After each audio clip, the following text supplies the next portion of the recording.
All right, tonight it is just hours before President William Samoei Ruto outlines his agenda before a divided 13th Parliament and the Senate, coming just a day after he released his cabinet lineup, which continues to elicit mixed reactions, with the Azimio political wing, a section of women and persons living with disability crying foul. Barely hours after the unveiling of the cabinet, the by-election fever is already kicking in across the country, with scores of Kenyans already gearing up for by-elections occasioned by government appointments. We have this and much more coming your way, but first things first, the headlines.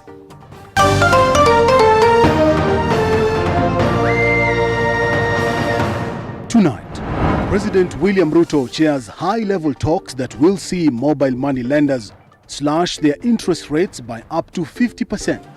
We have agreed, and I am happy the CEO of Safaricom has announced here that access to Fuliza, the interest rate will come down by 50%. The new rates will be effected from October 1st this year. Leaders air their varied reactions a day after President William Ruto departed from Jubilee's reliance on technocrats to nominating several politicians to cabinet as he takes charge. Yeah, and the Constitution is very clear on the matter of regional balance. It's not basically a prayer. The Constitution is not praying. The Constitution is compelling every state officer or public officer to observe the principle of equity, fairness, and regional balance. So on the account of regional balance, those appointments fall way short. Hilary Mutyambai's unceremonious exit as the Inspector General of the National Police Service leaves President William Ruto with few options as he nominates his preferred IG. What are the legalities surrounding the nomination? I have received communication from the Inspector General of Police, Mr. Mutyambai, of his request to proceed on terminal leave.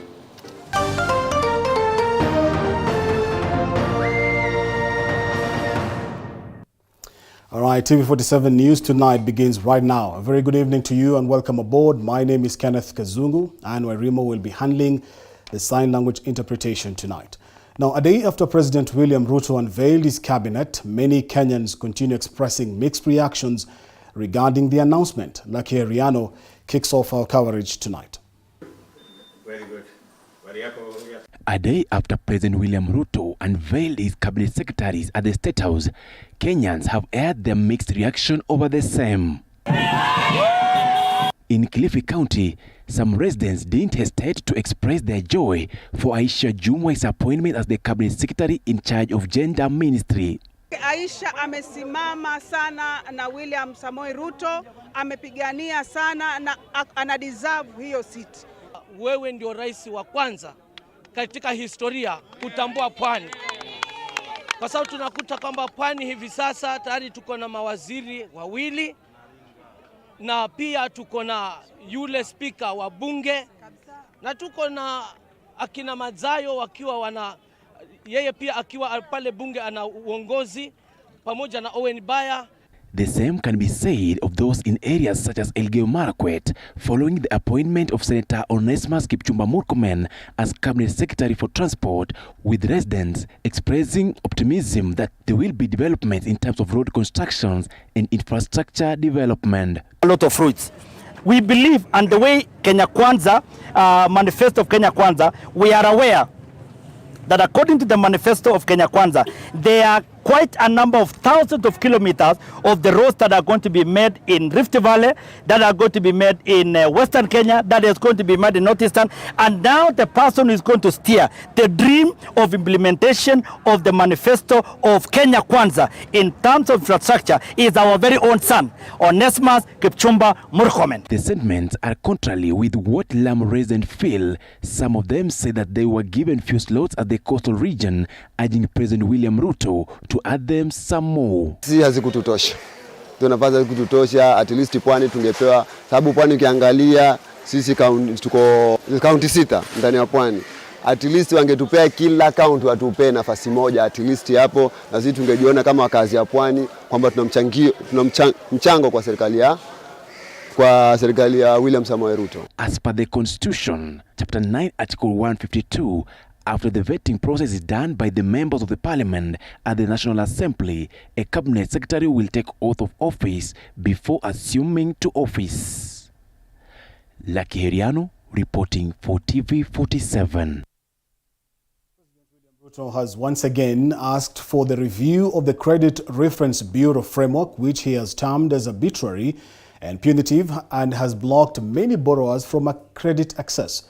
This has in the past elicited mixed reactions from banking experts who say it will lead to credit hoarding. The president has further indicated that 4 to 5 million Kenyans will be opted out of the CRB listing by November 1st. Chepto Boit with details.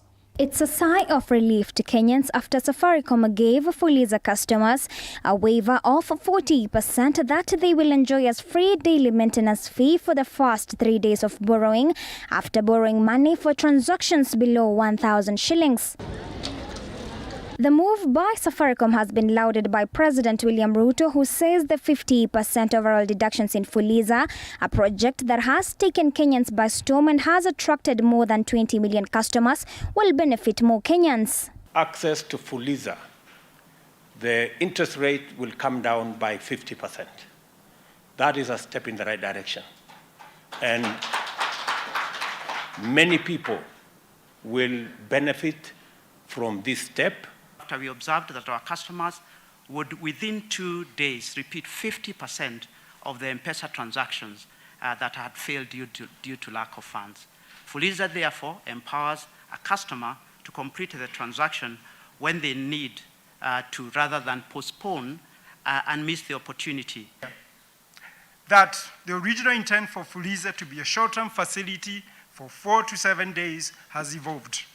Many customer M-Pesa wallets are now remaining overdrawn for 14 to 19 days on average. This was not the intention of Fuliza, as it embeds the wrong credit behavior and increases the cost of credit, which is a big concern. We've demonstrated that we, working with others, can deliver over 2.1 million mobile lending, 2.1 trillion, Your Excellency, a 39% growth. 2 years after the launch of the Fuliza product, indicated that over 5 million Kenyans had accessed Fuliza in the preceding 12 months. 5 million. Speaking during a joint press conference with Safaricom and CBA and KCB banks, President William Ruto has reiterated that his government is not against the Credit Reference Bureau's CRB, but its abuse and criminalization. Instead, he says alternative methods of listing should be implemented based on compliance ability. According to Ruto, at least 4 million Kenyans will be opted out of the CRB listing by November 1st. I am very happy that between 4 and 5 million Kenyans will by beginning of November, they will be out of the blacklisting. That is very important. Kenyans have lauded the move by Safaricom, saying it will better their businesses. Sasa wale vijana wa chini wanaweza chukua ile mkopo kuweza kujikimu. Tunaona hali ya maisha ambapo umetufikisha. Kwa saa hii itabidi wamechukua loan wameendeza mikopo. Wengi wataweza kuweka zile biashara, wataweza kuzimudu. Kumaanisha ni njia mzuri, na ningesema wengi waweze kuangalia njia kama ile iwe ni moja ya kufanya biashara zao zinawiri. The head of state tasked financial institutions to come up with a credit model that will allow small businesses access affordable loans. He said it is possible for mama mbogas and boda bodas to enjoy low interest loans the same way big firms do. The commander-in-chief says all this is in line with lowering the cost of living, which has affected many Kenyans. Chipto Boyd, TV 47, Nairobi. Elsewhere, and all eyes are now directed towards President William Ruto's political allies after missing from yesterday's cabinet lineup. Among them are former Turkana Governor Josephat Nanok, Kiharu Member of Parliament Didi Nyoro, former Mombasa gubernatorial hopeful Hassan Omar, nominated Senator Millicent Omanga, and Isaac Mwaura, who conceded defeat in the Ruiru parliamentary race. And as Paul Kirobi now tells us, there has been a cocktail of reactions about the appointments from Kenyans across the country. A section of Ruto's political diehards who helped him clinch the presidency by traversing different regions are missing from the list, announced on Tuesday. Among the big names that missed in the list is vocal politician Kiharu Member of Parliament Ndindi Nyoro, who is now serving for the second term in the National Assembly after being given a direct UDA ticket in the August polls. I want to appreciate the people of Kenya for giving us the opportunity to manage the affairs of our great country for the next 5 years. Former Mombasa Senator Hassan Omar, who lost the Mombasa gubernatorial race to Abdul Somad Sharif of ODM, was also not considered. Former Turkana Governor Josephat Nanok, who served for the 2 terms constitutional, did not make it to the list of ministers, even after ditching Raila Odinga's ODM to join UDA.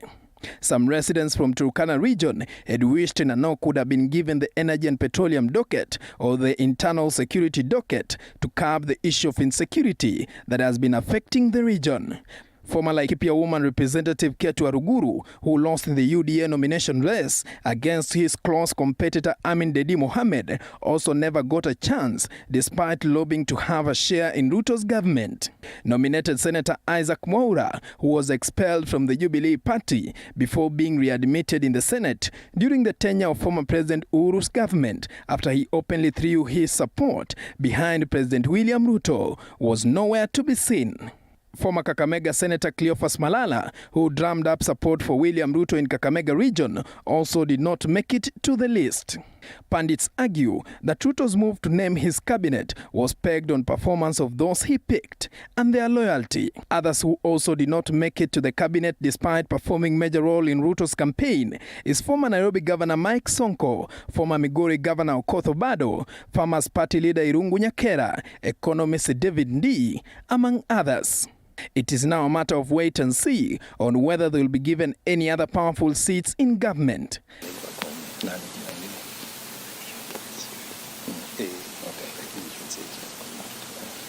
However, President William Ruto hinted on retaining the chief administrative secretary positions that were formed by former President Uhuru Kenyatta. Paul Kirobi, TV 47, Nairobi. On the same wavelength now, and only 2 members of cabinet serving in immediate former President Uhuru Kenyatta's led government survived President William Ruto's axe as he unveiled his cabinet on Tuesday at State House. Outgoing Labour CS Simon Chelugui was appointed Cabinet Secretary for Cooperatives and Micro, Small and Medium Enterprises Development, and his Energy and Petroleum counterpart Monica Juma making a comeback as the National Security Advisor. Moige William with that analysis. I am proud to announce the men and women who will serve. President William Ruto is ready to go, and the men and women to assist him do exactly that have one last stage to go through for them to know if they will be part of the next government or not. But even as the newly assembled team awaits parliamentary approval after vetting by the National Assembly's Committee on Appointments chaired by the House Speaker Moses Wetangula, 2 members of the team count themselves fortunate for getting another chance to serve in cabinet. The team that will work with me. Simon Chelugui and Monica Juma will serve in different capacities in actualizing Kenya Kwanza's manifesto. The same support was the new team. In the previous administration, Chelugui served as the Cabinet Secretary for Labour and Social Protection, a docket he took control of in the year 2020. Chelugui, who at one time also served as the Cabinet Secretary for Water, Sanitation and Irrigation, will now be in charge of Cooperatives and Micro, Small and Medium Enterprises Development Ministry, which will oversee the disbursement of Ruto's ambitious Hustler Fund. In the list of nominees read out by President Ruto, Chelugui will be replaced by Florence Bora in the Labour docket if Parliament approves her. Also making a comeback in the recently unveiled list of Ruto's cabinet secretaries is former Cabinet Secretary for Defense Monica Juma, who will now be the National Security Advisor to the President. Before being appointed to a cabinet position in Uhuru's government, Juma served as the Principal Secretary in the Ministry of Foreign Affairs between January 2016 and February 2018. Garissa Township Member of Parliament Eden Duale will take over the defense docket if the August House approves his name. This is the third administration in which Juma will be serving, having previously held different positions in both the late President Mwai Kibaki and Uhuru's administration. In Kibaki's administration, Juma was Kenya's ambassador to Ethiopia, Djibouti, the African Union AU, IGAD, and the United Nations Economic Commission for Africa. Ababu Namwamba political maneuver also paid off as he made it to President Ruto's government, being appointed in charge of the Youth Affairs, Sports, and Arts docket. Namwamba remained as Foreign Affairs Chief Administrative Secretary in Kenyatta's government until his new appointment, despite his open association with Dr. Ruto during the campaigns. While their colleagues like Interior Cabinet Secretary Dr. Fred Matiang'i, Peter Munya of Agriculture, ICT's Joe Mosheru, Environment CS Kiriako Tobiko, Eugene Omalo of Devolution, Health CS Mutahi Kagwe, and the CS without portfolio Rafael Tuju openly campaigned for Azimio la Umoja flag bearer Raila Odinga, Chelugui and Juma did not openly get involved in the 2022 succession politics. Moige William, TV47, Nairobi. Let us now stick with President William Ruto's choices and some of its ensuing consequences. And after Hilary Mutyambai, the Inspector General of the National Police Service, proceeded on a terminal leave, President William Ruto nominated Japheth Koome as the new IG upon approval by Parliament. Koome's appointment will be gazetted and later on he will be sworn in to take charge. But just what are some of the legitimacies surrounding his nomination? Flora Limuki with that story. The nomination of Japheth Koome as the Inspector General of the National Police has fueled mixed reactions on whether the President can directly nominate the Inspector General of the National Police Service before a gazettement is made as stipulated in the National Police Service Act 2012, since it's an independent body. And even before the dust settles on the appointment, the matter has found its way into the corridors of justice, with the President and the Attorney General sued over the appointment of Japheth Koome to the position of Inspector General of Police. In suit papers, Dr. Magare Gikenyi says the President's decision is unlawful and unconstitutional, since the nomination of the IG should be done by the National Police Service Commission. He has based his argument on the provisions of Sections 12 of the National Police Act, which gives a procedure on how IG is recruited, and Article 245 of the Constitution.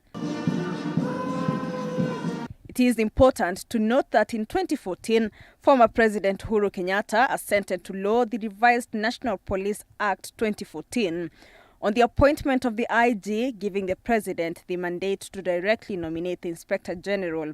In accordance with Article 245 of the Constitution, the President nominates the IG, who is then vetted by Parliament. Appointments of ministers. President William Ruto has nominated Japheth Koome to the position of Inspector General of Police. Koome, if approved by Parliament, will take over from Hilary Mutyambai, who has gone on a terminal leave. I have accepted that Mr. Mutyambai will proceed on terminal leave on the 6 months that he still has of his contract. Koome is the current commandant of the National Police Service College, Kiganjo. He served as officer commanding police station at Central Police in Nairobi and was also regional commander for Nairobi. Koome was later moved to police headquarters to serve as the principal deputy of Deputy Inspector General of Police Edward Mbugua. Since the inception of the IG's position, there have been 3 officers serving in that position, that is, David Kimaiyo, Joseph Boynet, and Hilary Mutyambai, will now be joined in that rank by Japhet Koome, if approved by the Parliament. IG Mutyambai, who has been serving for the last 4 years, has proceeded on a 6-month terminal leave following health-related issues. Deputy Inspector General of Police Noor Gabo has been the acting IG after Mutyambai picked him to perform his duties. Flora Limuki, TV 47. Now, President William Ruto will address a joint sitting of both houses of Parliament, the National Assembly and the Senate on Thursday. President Ruto will be making his inaugural address to Parliament in line with Article 132, 1A of the Constitution. All the members of the National Assembly, as well as senators, are expected to attend the sitting that will commence in the afternoon. Mudhoni Maina with more. President William Ruto is expected to address both a joint sitting of the Houses of Parliament tomorrow to mark his inaugural address to Parliament. Various MPs and senators have different expectations in regards to what will unfold tomorrow. This as Azimio-affiliated legislators state that Ruto will not fulfill most of his promises while implementing his policies, citing his failure to have women form 50% of his cabinet. We want to link yesterday's cabinet to those days when we were young and we could get girlfriends in the bush. We promise them that we'll buy them Mercedes when we marry them, and immediately they come to our houses. We cannot even afford a Mercedes. So we keep on telling them that we now have a bicycle, let us survive with a bicycle. Those were political promises that were being made. And indeed, yesterday we could see the promise of a Mercedes to Kenyan women, that 50% will be Kenyan women. We can count the ladies. We don't have to say how many are they. But Kenyans are able to see they did not meet the promise they did. Means that he's going to reduce the cost of living. We have not seen that happen. In fact, the cost of fuel has gone up after the removal of the subsidy. He also promised that he will reduce the cost of unga. That has not happened. On the other hand, some legislators felt that the cabinet slots were well balanced and every party had a fair share of the national cake. The President really tried to balance the country, and all those issues, especially the issue number 1 of regional balance, which of course when you look at the cabinet, almost every part of this country is represented. Of course not satisfactorily as it is supposed to be, but you see, human, of course, is to error. And as you can see, the kind of balancing the president tried, you would say it is very satisfactory. President Ruto is also expected to bring out a neutral approach in how the executive, legislature, and the judiciary relate, hoping to strengthen the doctrine of separation of powers. We are actually expecting the president, as his first National Assembly or Parliament address, to actually give us the foundation of how the 3 arms of government are going to work together towards building this country. The address comes after the lawmakers held a week-long induction where they were informed on their roles, state of the economy and diplomacy, as well as being trained on rules and procedures of the House. Muthoni Maina, TV 47.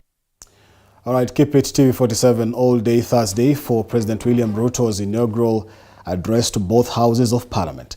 Elsewhere, Mombasa's economy is set to improve after the president's directive requiring that the clearing of all goods and other attendant operational issues revert to the Port of Mombasa. As a Mombasa-based reporter, Patronila Goren now tells us clearing and forwarding agents, importers and other key stakeholders in the sector have welcomed the move, citing vibrancy in the economy of the coastal city and reduction in the cost of doing business. In the year 2018, former President Uhuru Kenyatta banned the nomination of cargo to Mombasa and issued the compulsory use of SGR to transfer cargo. A move that was set to enhance faster transfer of cargo to the western parts of the country as well as the neighboring countries. But the order caused a stir among the business community in Mombasa. This was an illegal directive because the harbour is a natural harbour, the port of Mombasa. This harbour has been existed over a century ago. To render the port of Mombasa as a transit, literally there's no port in Mombasa. The cost of doing business was high to begin with, because to move a container via SGR had a difference compared to road, had a difference between $300. Experts also revealed that the move was set to ensure that the standard gauge railway SGR has minimum guaranteed business to repay the 450 billion debt secured to build it. This marginalization, it is ongoing. You're taking away something which is very dear economically to the coast, and hakuna kitu mbadala. You don't give it an alternative. During campaigns, the port issue was used by key political coalitions to woo voters in the coast region.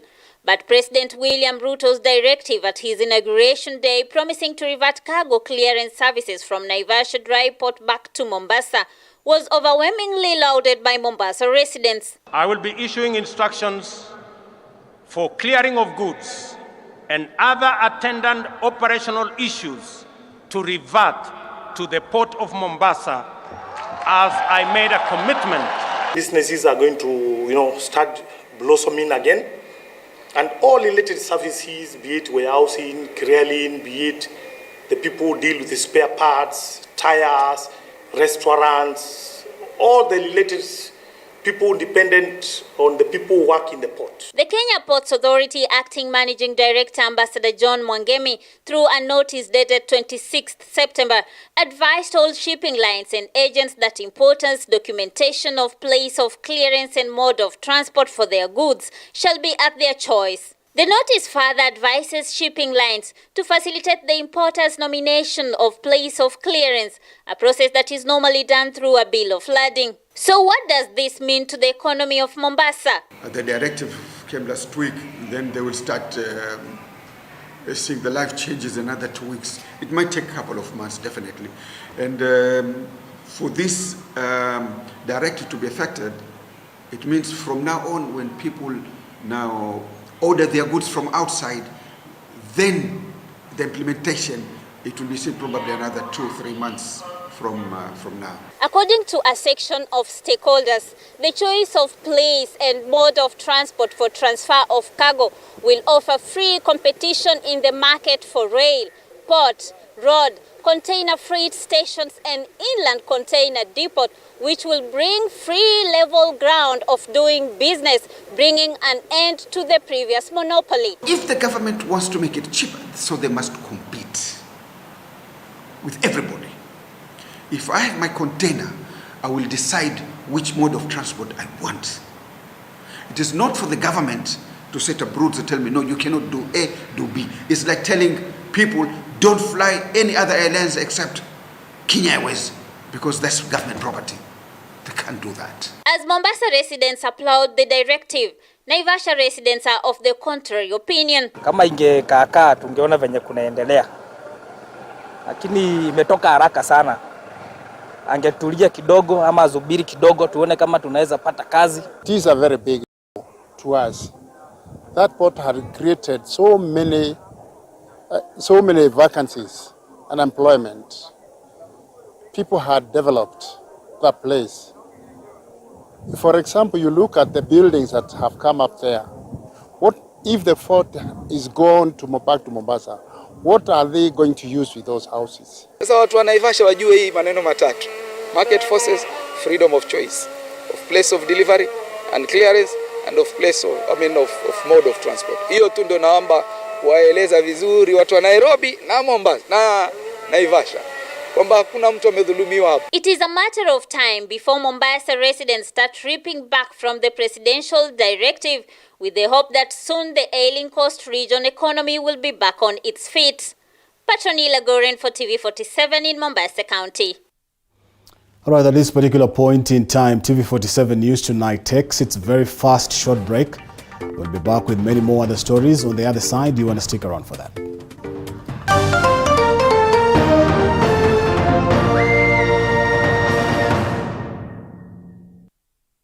You are watching TV47, the home of untold stories. Tricent School of Medical Health Science and Technology is a premier training institute for market-driven courses.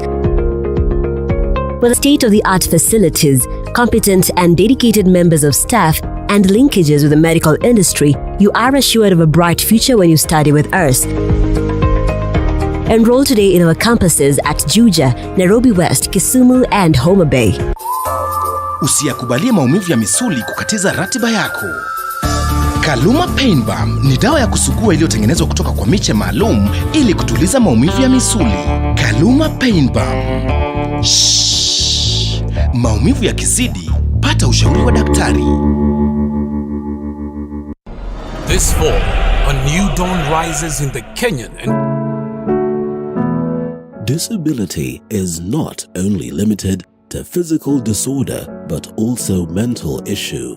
From depression, I was under depression for like 2 years. Bipolar.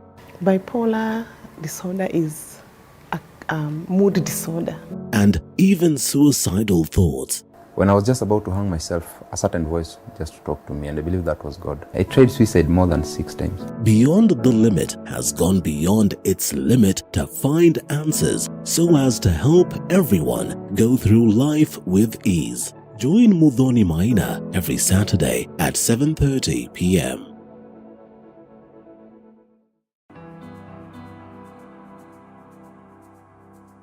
Starting this September at 8:30 p.m. on Tuesday, The Realtor brings it all to perspective.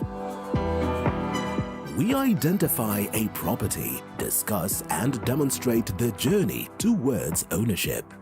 Professionals who have integrity, and from their catalog you can easily read that these are professionals who are able to deliver. Everywhere you go, you have to up your games, you have to go with the trends. Not forgetting the margins as well as the risks that come along. The runaway prices of the land. We are saying that it's something that we can never go without mentioning. Any developer will not go without mentioning price of land. Don't miss out.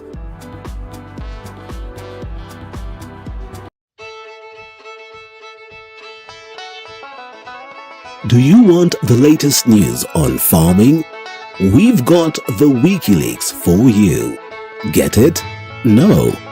Well, okay. Every week, we give you insights on different farms from crop farming to animal keeping. They're very hardy insects, yeah? The larvae is a very hardy insect. We look forward to having an optimum production in maybe about 5 years. Yes. Yeah. So we plant every week and we harvest every week. Join Violet Njoki every Sunday at 6:30 p.m. as we skooma the wiki. It's not all the time you have to read your farm. Sometimes it's of benefit.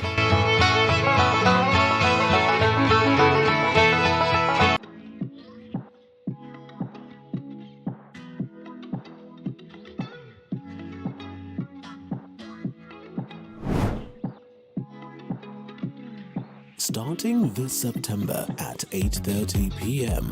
Hi and welcome to The Grind. My name is Violet Njoki. We continue to provide the platform that aims to inform and educate on business-related matter. We are here to ask all the relevant questions on your behalf. When it comes to a catering business, do you need licenses? Yeah, a lot of it. And inform you what is happening in the business arena. Be sure to stay tuned.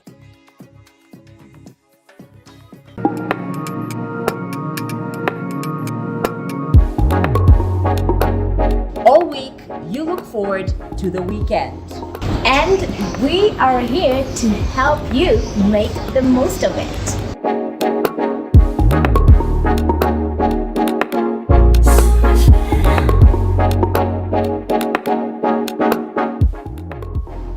Catch me, Karen Karini, on Fridays. And with me, Muthoni Maina, on the weekend.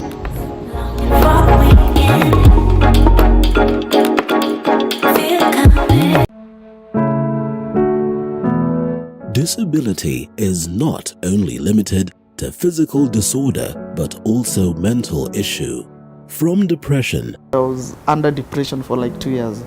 bipolar, Bipolar disorder is a mood disorder. And even suicidal thoughts. When I was just about to hang myself, a certain voice just talked to me, and I believe that was God. I tried suicide more than 6 times. Beyond the Limit has gone beyond its limit to find answers so as to help everyone go through life with ease. Join Muthoni Maina every Saturday at 7:30 p.m.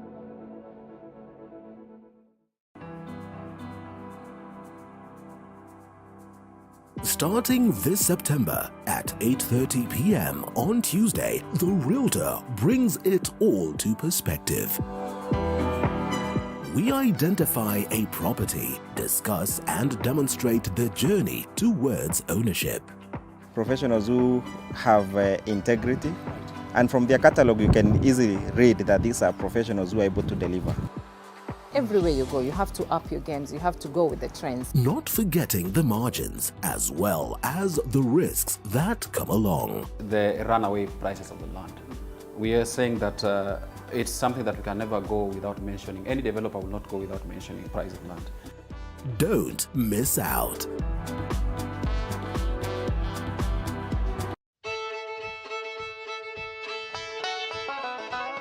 Do you want the latest news on farming?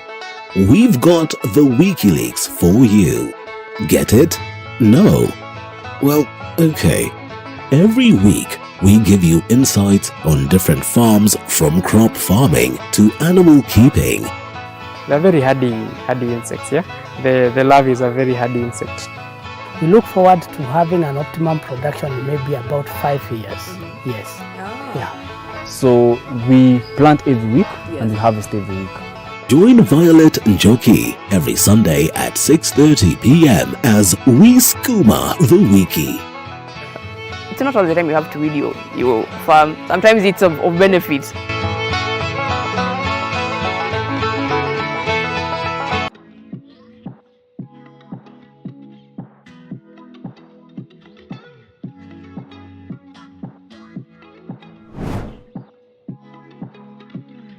Starting this September at 8:30 p.m.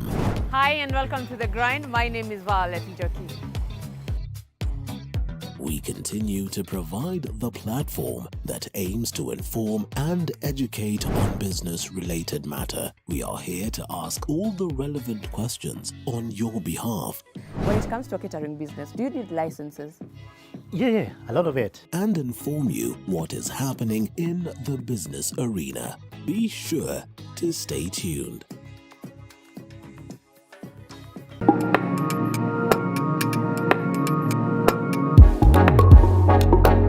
All week, you look forward to the weekend. And we are here to help you make the most of it.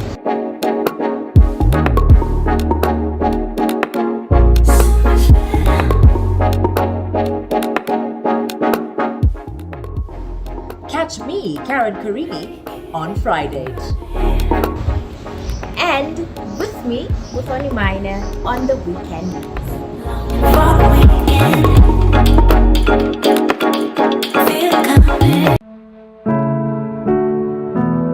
Disability is not only limited to physical disorder, but also mental issue. From depression, I was under depression for like 2 years. bipolar, Bipolar disorder is a mood disorder. and even suicidal thoughts.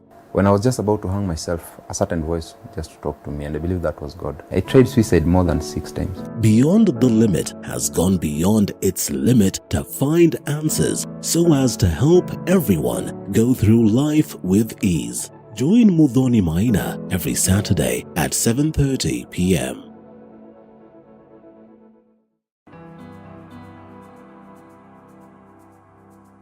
Starting this September at 8:30 p.m. on Tuesday, the Realtor brings it all to perspective.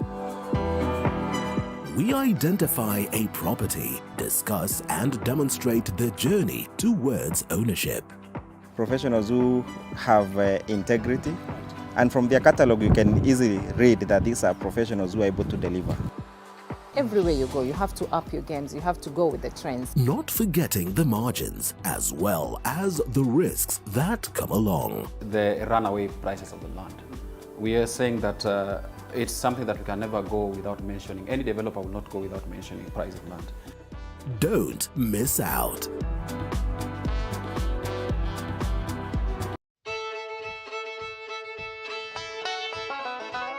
Do you want the latest news on farming? We've got the WikiLeaks for you. Get it? No? Well, okay. Every week, we give you insights on different farms, from crop farming to animal keeping. They're very hardy insects, yeah? The larvae is a very hardy insect. We look forward to having an optimum production in maybe about 5 years. Yes. Yeah. So we plant every week and we harvest every week. Join Violet Njoki every Sunday at 6:30 p.m. as we skooma the wiki.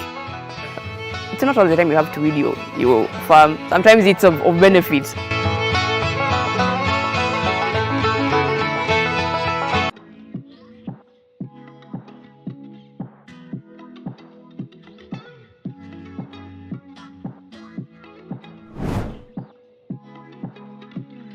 Starting this September at 8:30 p.m.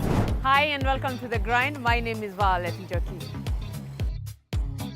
We continue to provide the platform that aims to inform and educate on business-related matter. We are here to ask all the relevant questions on your behalf.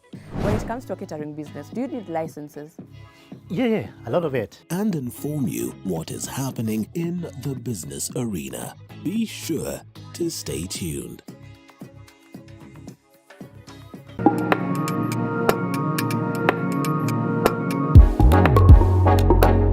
All week, you look forward to the weekend. And we are here to help you make the most of it.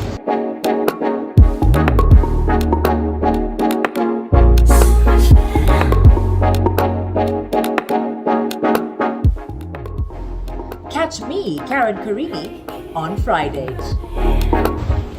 And with me, Muthoni Maina, on the weekend news.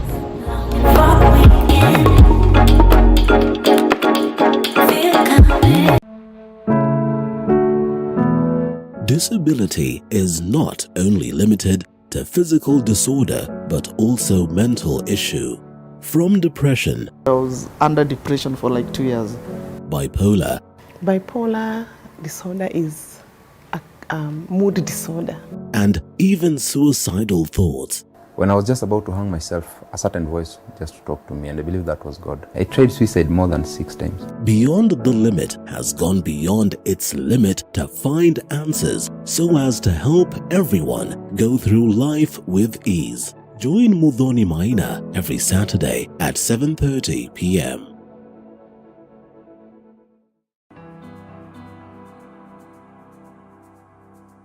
Starting this September at 8:30 p.m. on Tuesday, the Realtor brings it all to perspective.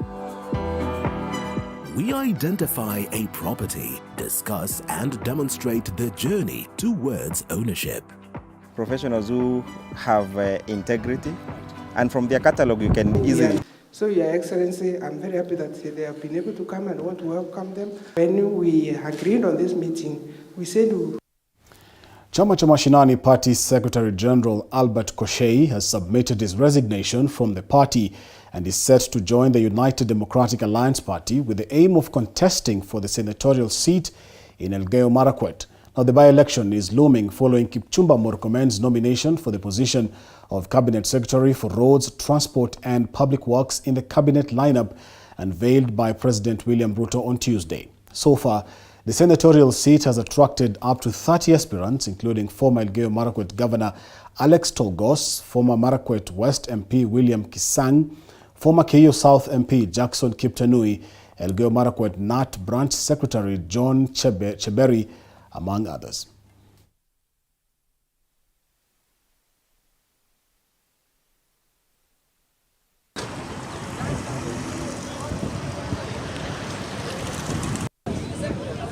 waziri wa barabara. Mimi Mheshimiwa Albert Koche nimetangaza kirasmi siku ya leo ya kwamba kwa mapenzi ya Mwenyezi Mungu nitaenda kukombea kiti cha useneta wa Elgeyo Marakwet County nikipitia chama cha UDA. Mimi nimejitwika kwenye kinyang'anyiro hiyo. Mimi nataka niombe wananchi wote wa Elgeyo Marakwet waniunge mkono, na mimi niko na imani naweza hiyo kazi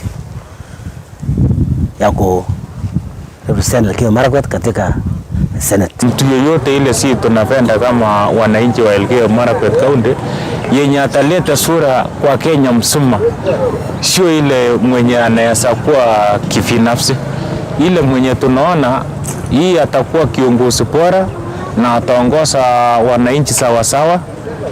Tukituma yeye aende Senate mzuri, aongee mzuri, sio ile aende Senate aende alale.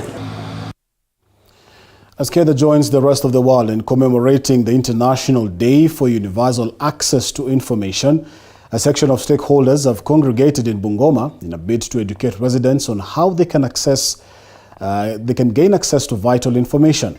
This year's theme being artificial intelligence, e-governance, and access to information. Officers from the government, the judiciary, the ombudsman, and other respective sectors have encouraged Kenyans to seek information they need from the government without fear, saying this will go a long way in fighting corruption.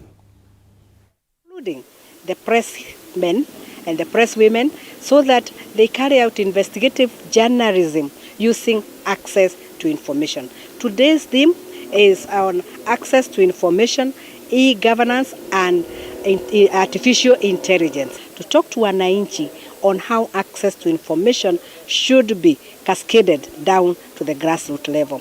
If you look at the access to information law and also the Constitution under Article 35, it emphasizes on every citizenry having a right to access the information, including persons with disabilities.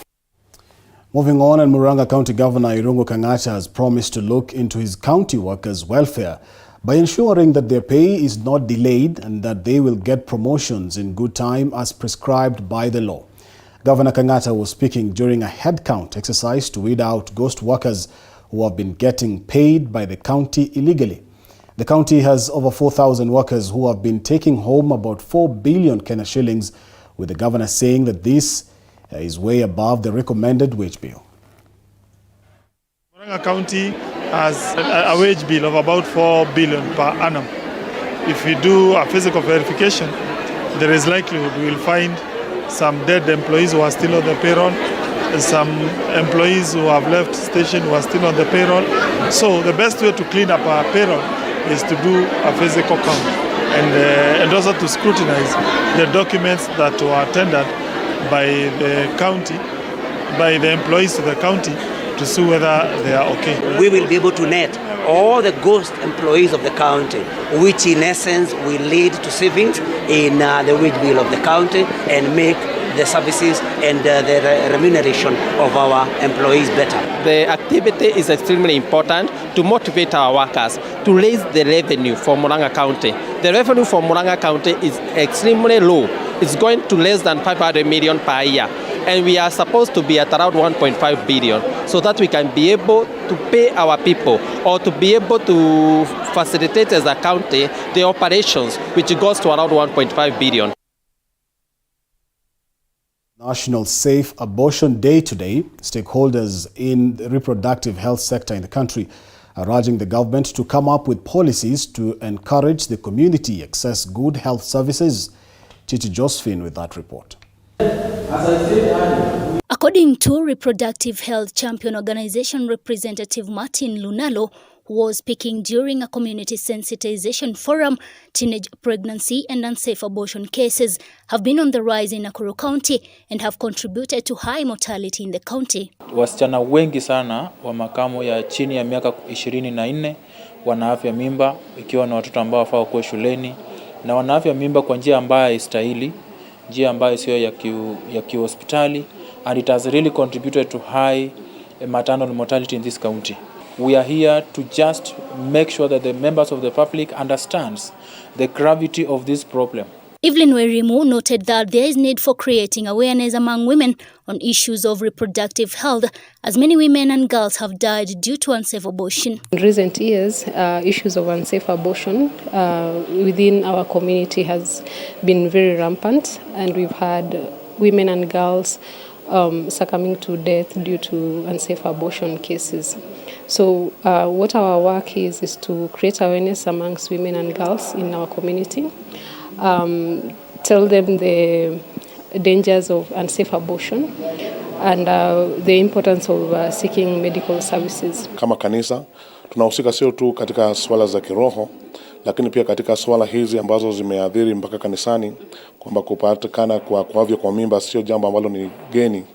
Hata wale ambao ni wachanga wanafanya wako katika mashule, ni kitu ambacho kimeathiri sana.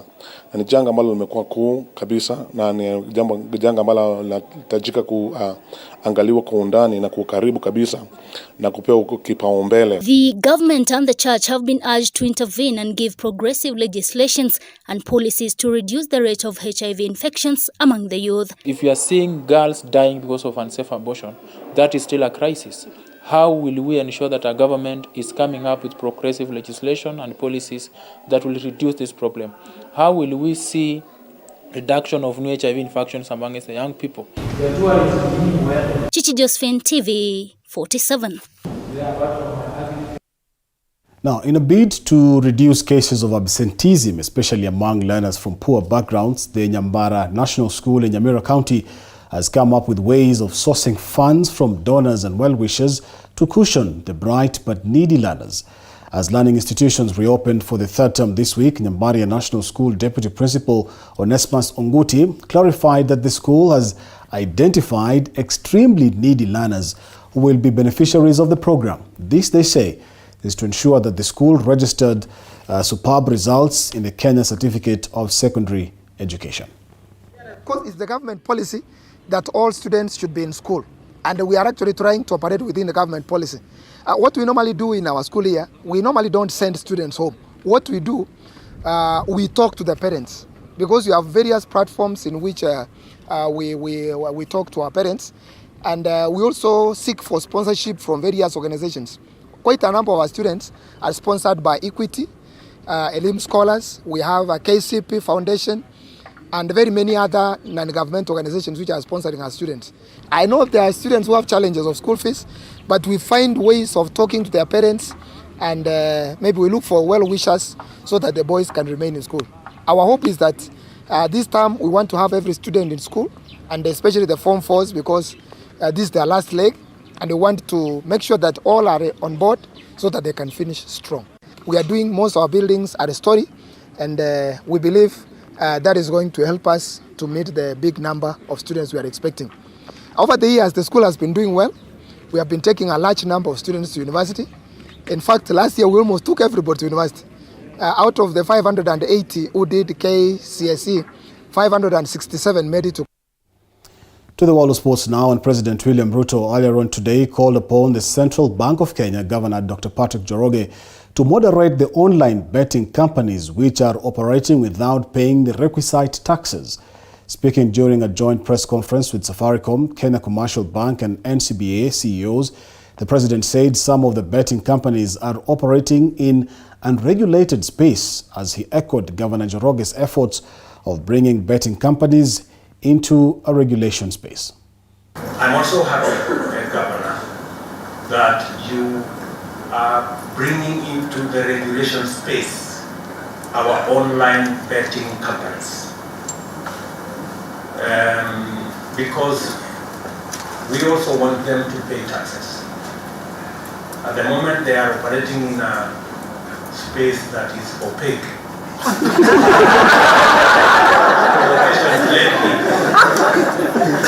Not very positive. But that space needs much more clarity, and I'm happy that the Central Bank of Kenya is taking steps to bring the actors in the online betting space